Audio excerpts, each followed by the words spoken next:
is Salote Soqo, and I'm the Director of Advocacy at the Unitarian Universalist Service Committee.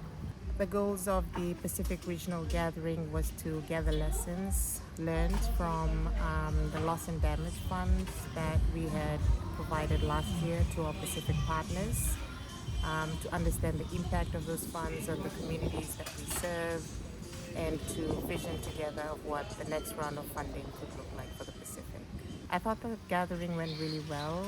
We heard directly from our partners about the challenges that they're facing, but also what worked well for them. And we'll take those lessons into the next round of funding.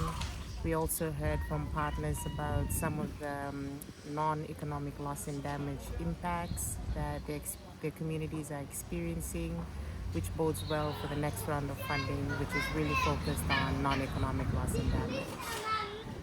I think the focus on non-economic loss and damage is really important and really appreciated by the partners, because a lot of the times funding comes to fund physical, tangible projects.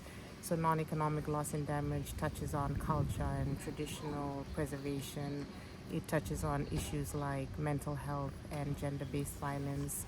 And that's a huge gap in the Pacific when it comes to loss and damage. So this new round of funding will allow us to fill that gap, but it also meets the needs of what communities want from the ground.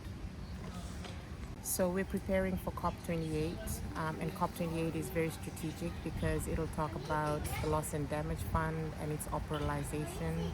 I think the lessons that we've learned from the past year is really critical, because it really specifies what the communities need, what they can work with in terms of a multilateral fund, and that'll help us to advocate for what a design for a multilateral loss and damage fund could look like, so that it's relevant, so that it's applicable and accessible for the Pacific. This is not the last convening that we hope we'll have.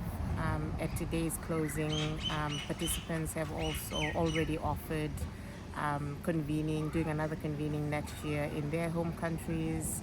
So we hope to continue this spirit of collaboration through providing a platform for partners to come together and meet and share information and vision together and strategize. It's critical that our advocacy is grounded in the voices of our partners. So this convening will continue and will be used as a tool to informing what we advocate for, both in the region and also globally.